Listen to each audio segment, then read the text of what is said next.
영상 시작 전에 잠시만요. 구독과 좋아요는 저에게 정말 큰 힘이 됩니다. 감사합니다. 겨울 끝자락에 찬바람이 도로 위를 스치며 지나가던 오후, 오래된 시외버스 한 대가 강원도 원산면 입구에서 천천히 멈춰 섰다. 버스 문이 열리자 회색 코트를 걸친 한 남자가 조심스레 발을 내디뎠다.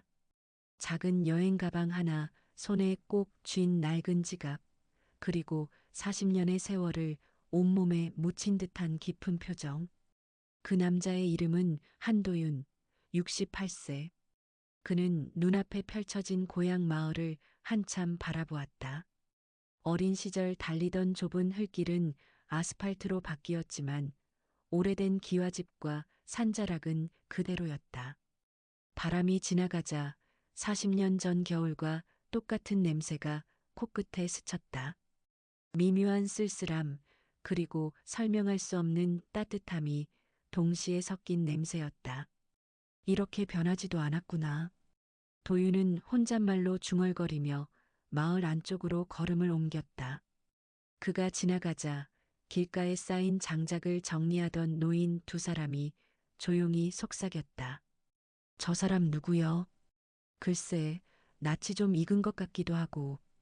도윤은 그들의 시선을 느끼고도 아무 말 없이 고개만 살짝 숙였다. 마을 사람 중 그를 알아보는 이는 없을 거라 믿고 있었다. 가난했던 집 아들, 빚을 남기고 사라진 사람. 그런 도윤을 기억하는 이가 있을 리 없다고 스스로 단정지어 왔다. 그러나 그는 몰랐다. 어떤 기억은 시간이 지나도 지워지지 않는다는 사실을. 마을 초입에 있는 작은 슈퍼 미정식품. 문이 철컥 열리며 한 여자가 모습을 보였다. 짙은 청색 패딩, 단정하게 묶은 머리, 온화하지만 세월의 무게가 스며든 얼굴. 도윤과 같은 학교를 다녔던 소녀. 40년 전 그가 떠나는 날 마지막까지 붙잡으려 했던 단 한 사람.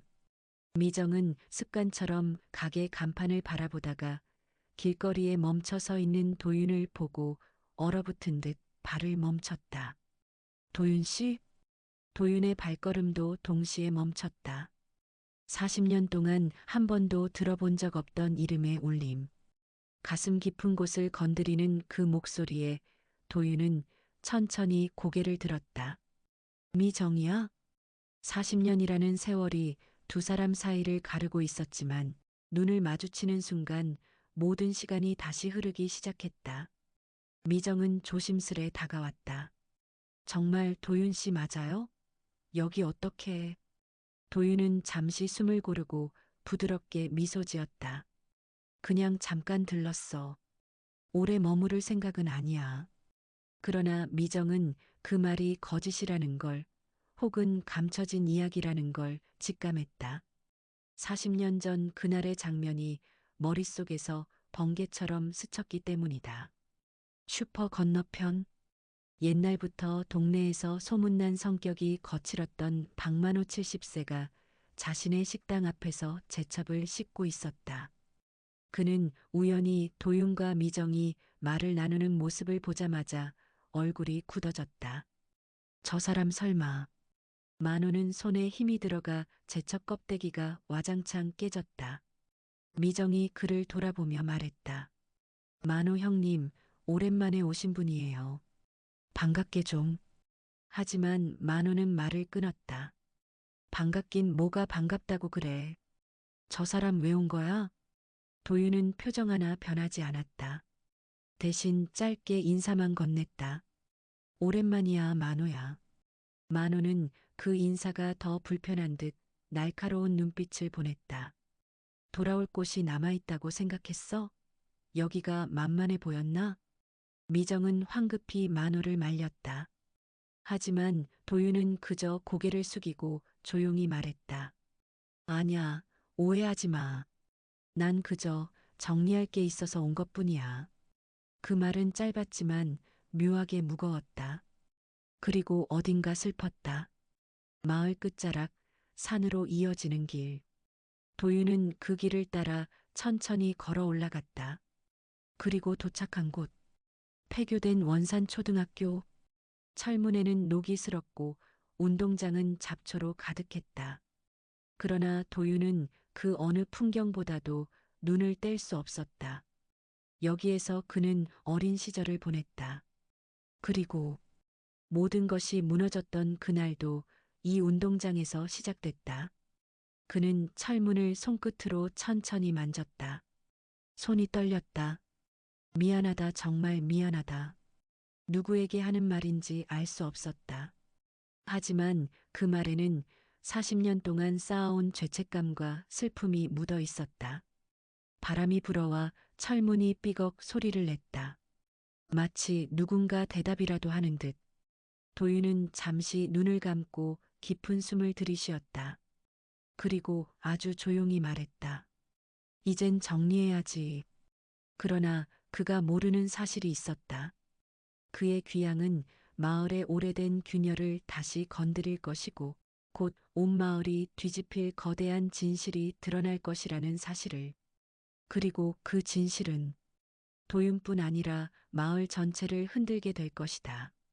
원산초 운동장을 뒤로하고 내려오는 길, 도윤의 발걸음은 자꾸만 멈춰섰다. 40년 전의 기억은 희미하지 않았다. 오히려 너무 선명했다. 그해 겨울, 도윤의 집은 빚에 쫓기고 있었다. 아버지 한경호는 동네에서도 손이 크고 정 많은 사람이었지만 사람들이 부탁한 일이라면 거절을 못했다. 그 결과 남의 빚을 대신 떠안게 되었고 결국 집마저 잃게 될 지경까지 왔다. 그리고 그날 운명의 사건이 있었다. 겨울비가 내리던 밤이었다. 아버지는 마지막 빚 문제를 해결하겠다며 마을회관으로 향했다. 그곳에는 움직임이 많았다. 어떤 사람들은 위로조차 걸치지 못한 채 밖으로 뛰어나오고 있었다. 그리고 그 중심에는 박만호가 있었다. 만호는 아버지에게 언성을 높이며 소리를 질렀다. 당신 같은 사람들 때문에 우리 마을이 욕먹는 거야. 책임을 져. 누구도 만호를 막지 못했다. 아버지는 억울함을 해명하려 했고 누군가는 말렸지만 혼란 속에 밀치고 밀치는 순간 아버지는 미끄러진 발을 제대로 디디지 못하고 계단 아래로 굴러 떨어졌다. 머리가 부딪히며 둔탁한 소리가 울렸다. 그리고 그 자리에서 의식을 잃었다. 도윤이 도착했을 때 아버지는 이미 숨이 끊어진 뒤였다. 사람들은 그의 주변을 둘러싼 채 미안하다. 우리가 너무했다고 말했지만 정작 책임은 아무도 지지 않았다. 마을은 그 사건을 서로의 오해가 만든 불행한 사고라고만 정리해버렸다. 하지만 진실은 훨씬 더 복잡했다. 장례가 끝나자마자 도윤에게 마을 사람들의 시선은 달라졌다. 저 집은 불운한 집안이야. 저런 집안 아이랑 엮이면 안 돼. 동네의 속삭임은 수군거림이 되었고 그 수군거림은 결국 가족을 향한 비난으로 바뀌었다. 남은 빚은 감당할 수 없었고 도윤은 생계를 위해 마을을 떠나야 했다. 그것이 마을을 도망치듯 떠났던 이유였다. 그러나 아무도 몰랐다. 그가 떠나기 직전 아버지가 남긴 어떤 물건을 손에 쥐고 있었다는 사실을. 그것이 훗날 모든 것을 뒤집을 단서가 될 줄은 그때는 상상도 하지 못했다. 도윤이 마을을 걷는데 뒤에서 조용히 다가오는 발자국 소리가 들렸다. 도윤 씨, 미정이었다. 왜 갑자기 온 거예요? 40년 동안 소식도 없다가. 도윤은 한참을 침묵하다가 말했다. 아버지 일에 대한 답을 들으려고 왔어. 미정의 눈동자가 떨렸다. 단순한 놀람이 아니었다. 마치 그도 알고 있던 무언가가 있는 듯한 반응이었다. 혹시 아직도 그날을 의심하는 거예요? 도윤은 고개를 들어 그녀를 똑바로 바라보았다. 의심이 아니라 확인이 필요한 일이야. 누구에게요? 박만호에게. 그 말이 떨어지는 순간 뒤쪽 작은 골목에서 누군가의 그림자가 흔들렸다. 그림자의 주인은 분명 두 사람의 대화를 듣고 있었다. 그리고 그 사람은 40년 전 그날의 진실을 알고 있는 자였다. 다음 날 아침, 원산면은 오랜만에 활기를 띠고 있었다. 그 이유는 단 하나. 한도윤의 귀양 소식이 순식간에 마을 전체에 퍼졌기 때문이다. 그 사람 40년 만에 왜 온 거야? 그때 일 때문 아니냐? 슬슬 뭔가 터지는 거 아니야? 사람들의 말은 여전히 조심스럽지만 그 속에는 무언가 감추고 있다는 불안함이 배어 있었다. 식당 만호식당 주방에서 제첩국을 끓이던 만호는 도마 위에 놓인 팔을 잘게 썰다가 손을 멈췄다. 도윤이가 아버지 일 때문에 왔다고? 그는 마치 40년 전으로 돌아간 듯 식은땀을 흘렸다. 그날 이후 그는 단 한 번도 그 사건을 입에 올린 적 없었다. 하지만 도윤이 돌아온 지금 숨겨진 진실이 드러날까 두려움에 휘청거렸다. 그러던 중 식당 문이 열렸다. 숨을 몰아쉬며 들어온 사람은 마을 이장 고석진 72세. 만호야. 큰일 났다. 뭐가? 도윤이가 너한테 이야기를 들으러 온다더라.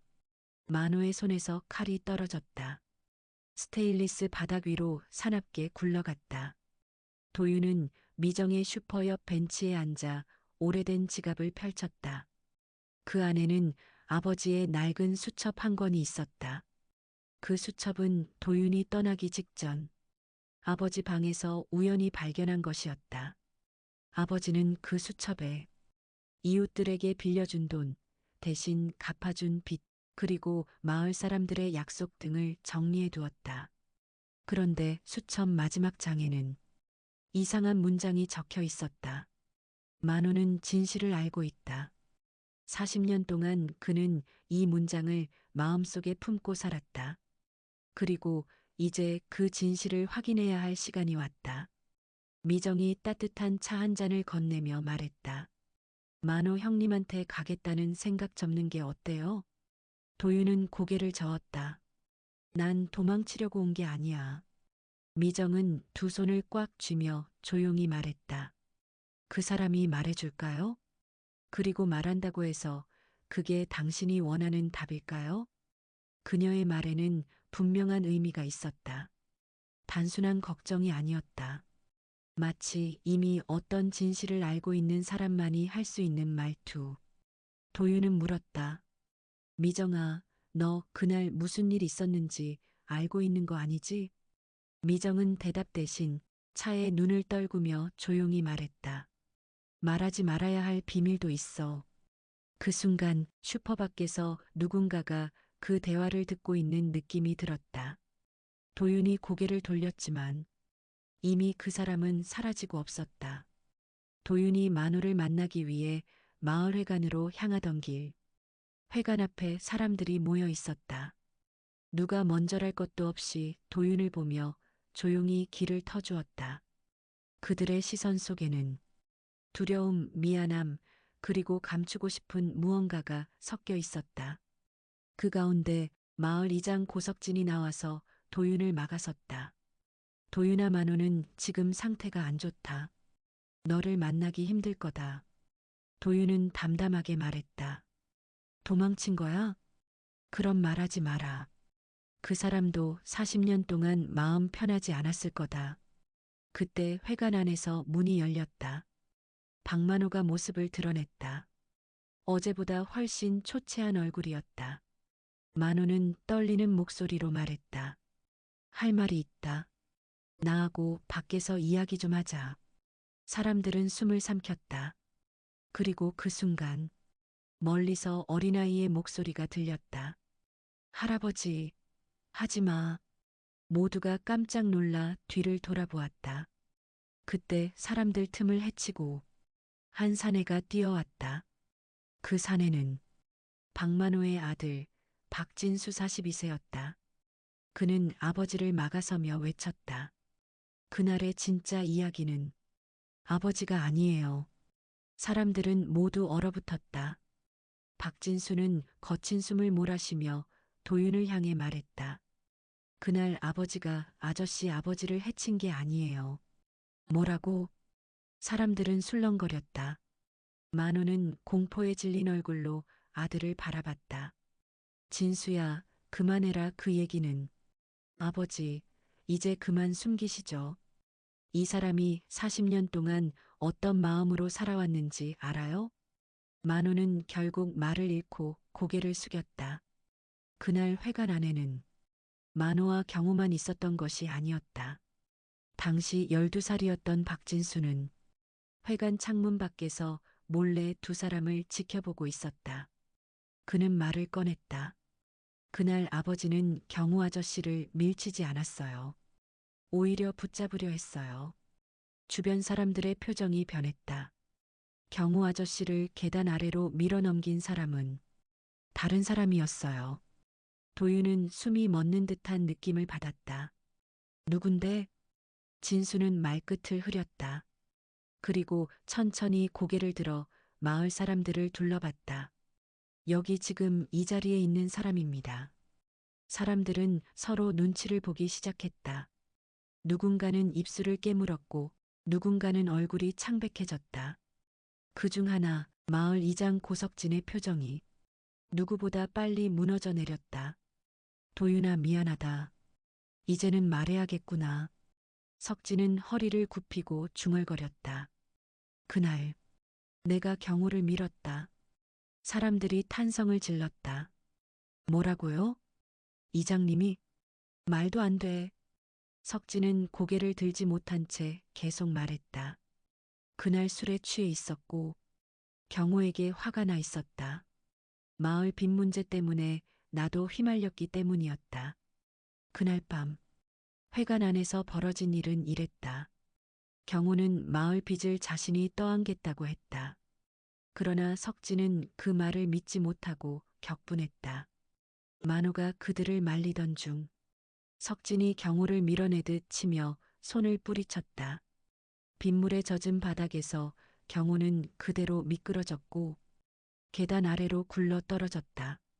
석진은 그 사실을 숨기기 위해 만호에게도 침묵을 요구했다.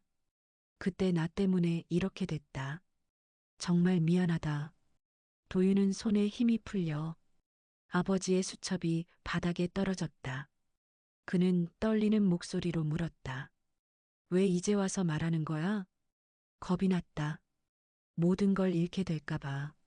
미정이 조용히 말했다. 도윤 씨 그만해요.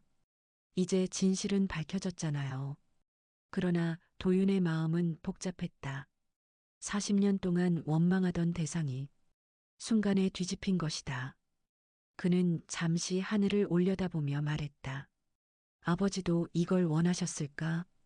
그 말에 미정은 고개를 천천히 저었다. 사람들이 흩어지는 순간 회관 뒤편에서 누군가 조용히 도윤을 불렀다. 도윤아. 낯선 목소리였다. 그는 천천히 돌아섰다. 그곳에는 지팡이를 짚고 서 있는 노인이 있었다. 그 노인은 누구보다 낯익었다. 그러나 마을 사람들은 도윤보다 먼저 숨을 삼켰다. 설마 그분이 살아계셨다고? 노인은 떨리는 목소리로 말했다. 그래, 나다. 나는 너희 아버지의 진짜 친구, 그리고 그날 모든 걸 본 사람이다. 도윤은 숨을 삼켰다. 그 노인이 말했다. 그리고 내가 아직 모르는 진실이 하나 더 있다. 노인의 이름은 정태수 78세. 원산면에서 오래전 떠난 것으로 알려져 있었고 사람들은 그가 이미 세상을 떠났다고 생각하고 있었다. 그러나 태수는 40년간 다른 지역에서 조용히 살아오며 마음속에 단 하나의 비밀을 품고 있었다. 내 아버지는 억울하게 죽은 게 아니다. 태수의 첫마디는 모두의 예상을 뒤집었다. 무슨 말씀이세요? 아버지는 그날 사고가 아니었다. 사람들은 일제히 숨을 멈췄다. 내 아버지는 누군가를 구하다가 넘어지신 거다. 태수는 당시 회관 근처 창고에서 일을 하고 있었다. 소리가 들려나가 보니 회관 안에서 싸움 소리가 들렸다. 석진이 화를 내며 경호에게 다가가던 순간 아이 한 명이 계단을 오르려 하고 있었다. 영문 모르던 경호는 아이를 밀치려는 석진을 막기 위해 몸을 틀었다. 그 과정에서 경호가 균형을 잃고 계단 아래로 굴러 떨어진 것. 태수가 본 건 폭력이 아니라 아버지가 누군가를 구하기 위한 희생이었다. 그 아이는 바로 박진수였다. 도윤은 그 말을 듣자마자 다리에 힘이 풀렸다. 그는 땅에 주저앉으며 중얼거렸다. 아버지 그렇게 평생 원망만 해왔던 마음이 순식간에 무너져 내렸다. 아버지는 억울하게 죽은 게 아니라 누군가를 지키려다 떠난 것이었다. 사람들은 고개를 들지 못했다. 이 사건을 비극으로 만든 건 사실과 다른 입소문, 책임을 회피하려 했던 어른들, 그리고 함께 침묵했던 모두의 죄였다. 석진은 두 손으로 얼굴을 감싸며 울부짖었다. 왜 그때 말하지 않았나? 태수 형님. 태수는 호흡을 가다듬고 말했다. 그땐 누구도 내 말을 들으려 하지 않았어. 마을은 이미 도윤이네 가족을 외면하고 있었고 나는 약한 사람이었지. 모든 진실이 밝혀진 뒤 사람들은 도윤에게 용서를 구했다. 미안하다. 정말 미안하다. 하지만 도윤은 오래 침묵했다. 그러다 천천히 말했다. 용서는 시간이 더 필요할 거예요. 하지만 아버지가 지키려고 했던 사람이 여기 있으니까 그걸로 됐어요. 그는 진수를 바라보며 씩 미소 지었다. 살아줘서 고맙다. 진수는 그 자리에서 눈물을 흘렸다. 며칠 뒤 원산초 폐교 앞 도윤은 아버지 수첩을 묵묵히 내려다보았다. 그 옆에는 미정이 함께 서 있었다. 이제 떠날 거예요? 응. 하지만 이번엔 도망치는 게 아니야. 도윤은 폐교를 바라보며 말했다. 이제야 마음이 조금 가벼워졌다. 미정은 조용히 그의 손을 잡았다. 그럼 다음엔 꼭 다시 와요. 우리가 기다리고 있을게요. 도윤은 따뜻하게 웃으며 고개를 끄덕였다. 그래. 이제는 돌아올 수 있을 것 같아. 바람이 불었다. 40년 전의 겨울바람과는 달리 어딘가 부드럽고 따뜻한 바람이었다. 그리고 화면은 천천히 어두워지며 마지막 문구가 떠오른다. 이 사연은 실제 사연을 각색 재구성한 이야기입니다.